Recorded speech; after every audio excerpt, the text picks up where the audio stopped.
Bhuineois agus a cháide bhhailm fíorchaoin fáilte a choráid ag an ócáid táchtach a líonanta seo mar chuid go féile a líonna na Gaillimh.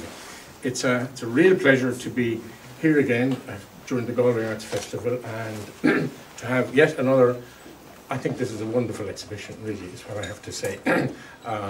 It was all, and I have to say straight off, the idea of Dean Kelly, who has put an enormous amount of work into this show, and I want to thank him and all the staff for being so supportive for the past week, because it was a pretty massive undertaking, and but the results are here for us all to see, and I think it's a hugely successful result.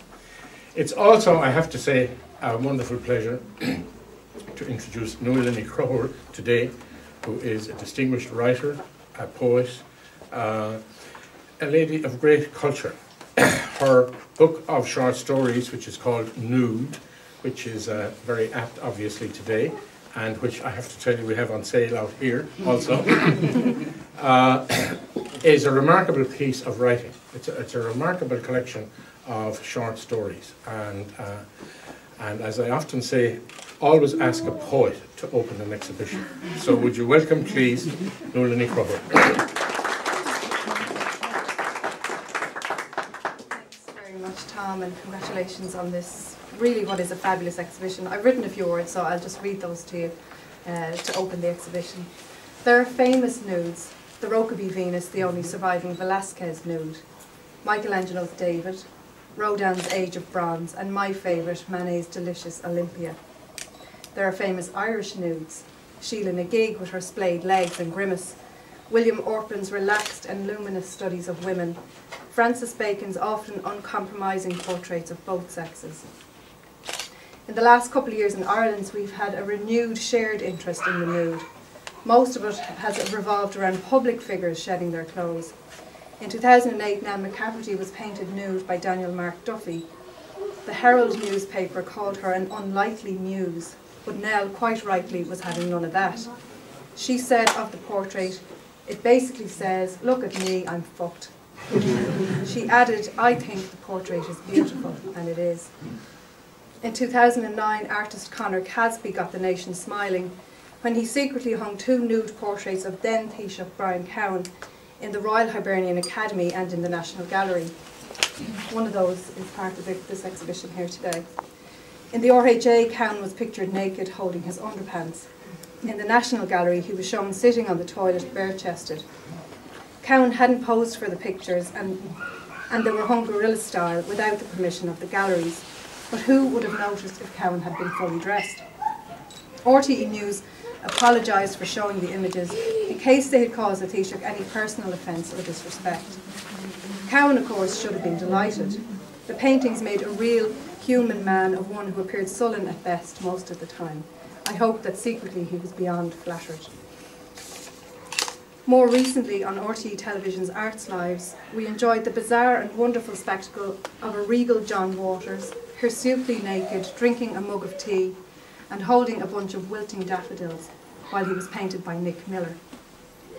"We always assume nudity is about sex," Waters said as he sat for his portrait.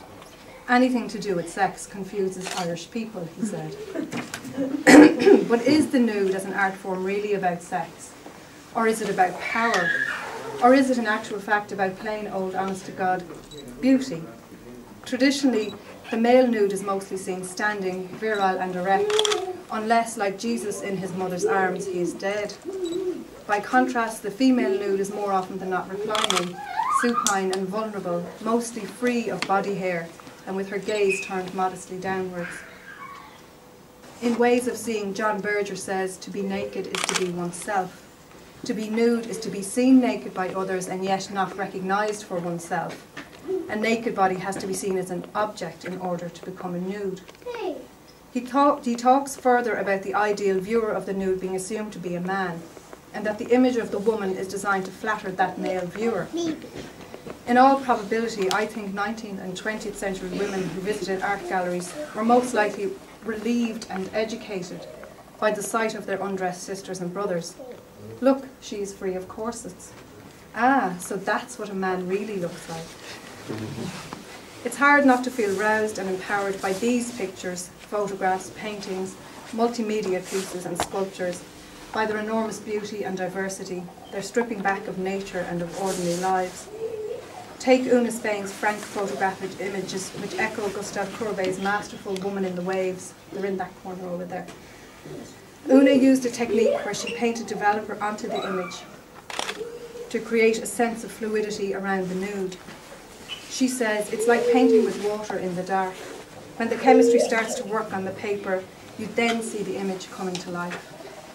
The watery effect is a deliberate aesthetic response to the visual of the sea in the image.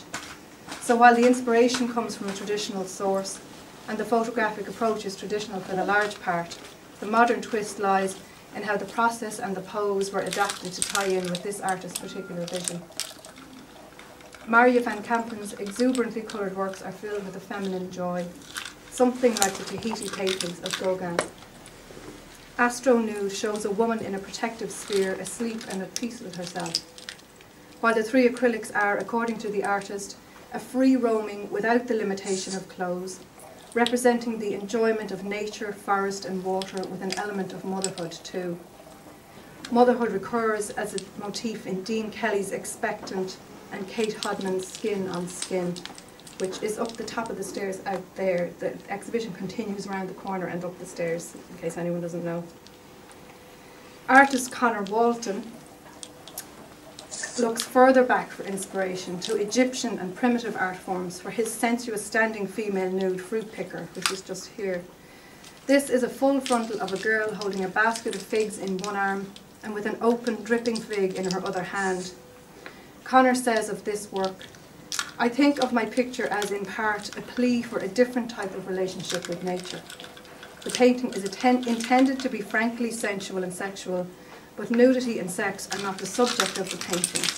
It is a metaphor for the ecstasy of learning, of insight, as in Nietzsche's aphorism, where the tree of knowledge stands, you will always find paradise. The artist achieves his hope of producing an image that is true to nature and frankly sexual, but that also has a spiritual and religious element to it. Conor says, I grew up in a religion that denigrated nature and sex, regarded both as tainted with evil. Because of our cultural heritage, it's hard for us to put nature and sex and religion together successfully, the way the pagans used to do with their images of Venus. In my short story, As I Look, which is in my collection Nude, the unnamed narrator, who is in a London art gallery, says, I read a slogan once that went something like, do women have to be naked to get into this gallery? Around here, the answer might be yes.